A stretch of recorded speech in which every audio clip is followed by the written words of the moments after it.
Hi, this is Amanda of Amanda Creek Creative. In today's video, we're going to talk about color and how to go about choosing some colors for your brand, what things to think about when you're choosing, and why it's good to think about those things. So let's dive in. Okay, now I'm at the Color Lovers website, and here's the address, www.colorlovers.com. And the reason I choose to use this website when I'm creating for clients or I'm creating for myself is because I find it to be really helpful when you're wanting to put in keywords. So if you're thinking about your brand words that we just came up with, you will type them into the search bars. So for instance, you might want to type in something like creative. That's one of my keywords, so I'm going to type it in and hit search. And then I'm going to come up with a bunch of different search results here. And these search results are different color palettes that people have created over time, and they've gathered here, and something might spark something in you, or perhaps a certain color might show up that you love. So I really like this color here. So what I can do is I can click on it, and then it will take me to the color palette itself. And so once we are over there, I can scroll down and it will show me the colors individually, and I can grab the hex color here. So if I'm designing for myself, or if I maybe need to give it to a designer, I don't need to, but if you need to give it to a designer, then you can copy it here and you can say, hey, I really like this color. I'm not sure what will go with it, but can you include this in my color palette? And so that at least gives you some jumping off point. So you could do that, or you could take it and you can use it when you're going to go and do your own designs. So, or maybe you like two colors, so you can like put these two colors together and come up with some other colors from that. If you scroll down, you can see some different things. Like here is where somebody has used this within a pattern. And so that I find is helpful because it allows me to see it more in context. So that way I can kind of get an idea of what it might look like. And it just, I think, makes me aware of the color more than just in this space like this. Because here it looks nice, but if I see it in a pattern, I might be like, I don't like it as much. Okay, so now maybe I want to type in another word or maybe a phrase. So if you want to type in a phrase, you could put creative entrepreneur, and it'll come up with other search results. And so you can get different ideas. I like this color. This is kind of like the color that I use on my website now. You can save it, so you can click on it, click Save As, and then you can download this to your desktop or wherever you want to download it to.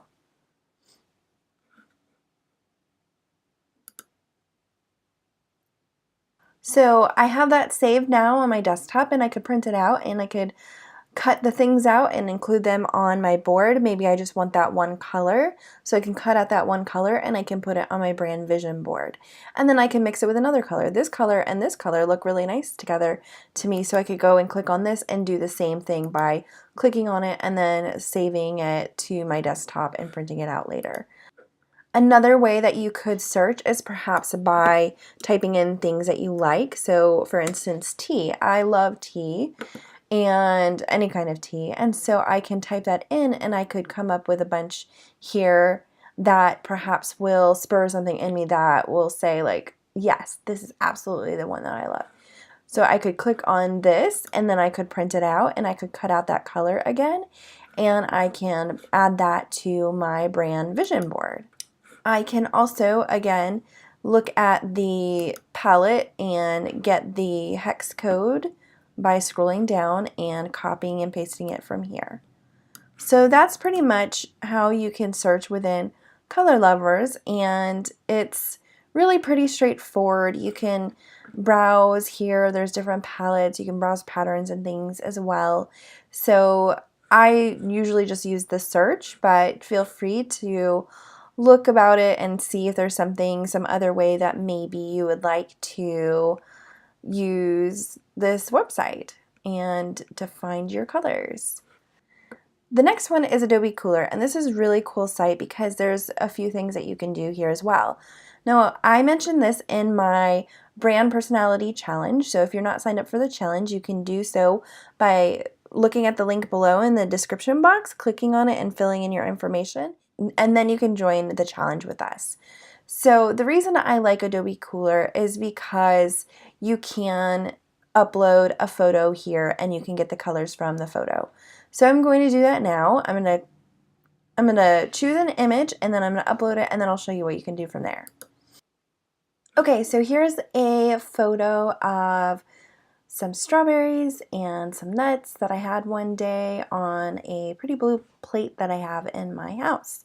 And once you upload it, it automatically chooses some of the colors in the picture, but you can move these around. So I can put it on the blue instead, and here I can move it to a different color, and I can create my own color palette instead of relying on what they choose. But you can also over here, depending on the color mood, you can choose different colors that way as well. So you can click through and you can see if there's anything that you like. And again, if you're wondering, maybe I don't really like this color, maybe I would like more of a gray color, you can do that. And then you can, again, save out the colors. So you can save it up here by clicking on the Save button, and you'll of course need to have an Adobe ID to be able to save it. You can save it, I'm going to save it as Brand Palette 1. You can choose where you would like to save it. I have a library because I have Adobe Creative Cloud, and so I can save it there, and then I can put tags if I want, whatever. I can publish it to where everybody else can see it as well, and I can click save and then it will be saved in my library. So now that it's saved in my library, I can do things like edit it and move the colors around. I can get the RGB codes, the hex codes here. I can click on these other things, so shades, and it'll give me different shades. So I can mess around and kind of come up with something different if I want. And in order to get back to it, I would go to my themes and then I would click on the color theme. So what I would probably do at this point is I would probably print out these colors and then cut them out and put them on my brand vision board. So that will give me the ability to look at the colors often and to remember them when I'm coming up with new things and be able to create things based off of these palettes. The other thing is that when you hover over it, you can again see the hex colors, which is great. So I can write these down in a safe place, and I can even put it on my brand vision board so that I can easily see it all the time. So that is Adobe Cooler. The thing I would like to say with this is that you can go around and take pictures that are specifically for your brand vision board. So you can go and you can take pictures of your wardrobe. Perhaps you have a favorite room in the house that has a bunch of things in the room that you find beautiful and the colors are really appealing to you. So take a picture of that and then you can upload it here to Adobe Cooler and you can figure out a color palette based on that. You can take a picture of your favorite place that you've been, or if you have one saved on your computer already, you can take that and you can import that in here, and then you can come up with a color palette based on that. Another place where you can find colors, of course, is on Pinterest. And if you come to my Pinterest, which is under Creek Creative, you'll see that right here at the very top, I have 3 different boards. And if you scroll to the third one, it says Color Palette Ideas for Websites. So you could click on that there, and then you can see that I've created some here. So I have some that are based on state fair photos that I've taken. I have other color palettes that I've found that are really beautiful that I've pinned to the same place. I have some more here that you see that are ones that I've come up with. You can keep scrolling down and just look and see if there's anything here, or you could also come over here and you could type in a specific type of color palette. So color palette ideas for photographers, for instance. you can scroll through and see if there's anything that appeals to you. Of course, they'll show you things like already existing brands, and so that could be really helpful that you could see. You don't want to copy it directly, but maybe it will provide some inspiration for you for when you're going to actually do your own. So let's say, you've looked and you've seen this and you like these colors, then you can maybe find something that's similar, but that's not quite the same. Of course, a lot of these in the photography field will be, there will be a wide range of colors, and that's because there's a wide range of photographers and they all do different things. So some photographers are for travel, some of them are for babies, some of them are for families, some of them are wedding photographers, and so depending on the type of field that you're in, you might find a wide variety if there's a large amount of people in that field who do different things, even though it's the same field.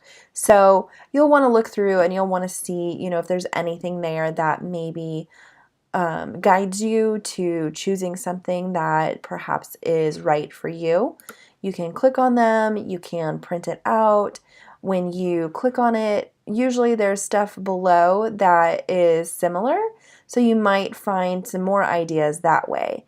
Now the thing is, like I said before, you don't want to have too many colors, so you want to keep it limited to 5 or 6 colors, and you probably even want less than that on your website, but it's a good starting place. So you can go and you can click save and download it, and then you can keep it for later when you're going to print it out and put it on your brand vision board. Lastly, something that you can look for is color psychology on Pinterest. And there's a bunch of these infographics that are here that you can look at that tell you the different emotions that are evoked when you're talking about color psychology. And so, for instance, for me, I use purple in my branding. And when you look at purple here, you see it says royalty, nobility, spirituality, luxury, ambition, wealth. And so it gives you some ideas of the emotions that it evokes. If you look at the green color, it's freshness, environment, new, money, fertility, healing, earth. And there's more to it than that, but these are just emotions that it brings forth when you look at them. A good one to think about is yellow, because everybody knows when you see yellow, you feel more energetic. You feel happier. It's just one of those colors that evokes that in you. And so you can see that's the one that's really clear when you look at it, that you know what it means. And so you can look at each of these and see if there's any there that will align with your brand words that you've chosen. So like I have one that's joy. Well, yellow is a color that is associated with joy, but that's not a color that I like, and so I tend not to use it. So, but it's something that I can look at and I can say, will my target audience like this color? And I can determine whether or not it's a color that I want to use within my brand. So that's something else that you can consider looking at and doing. And that's all that I'm going to cover today. I'll probably do more videos in the future where I cover other things about color, but I just wanted to give you a few ways where you can come up with color and figure out some palettes for yourself and for your brand. As always, if you have questions, leave them in the comment section below. I'll leave the link to the challenge in the description box. And if you liked this video, if you could share with your friends and give it a thumbs up, I'd be thankful. Thanks. See you next time.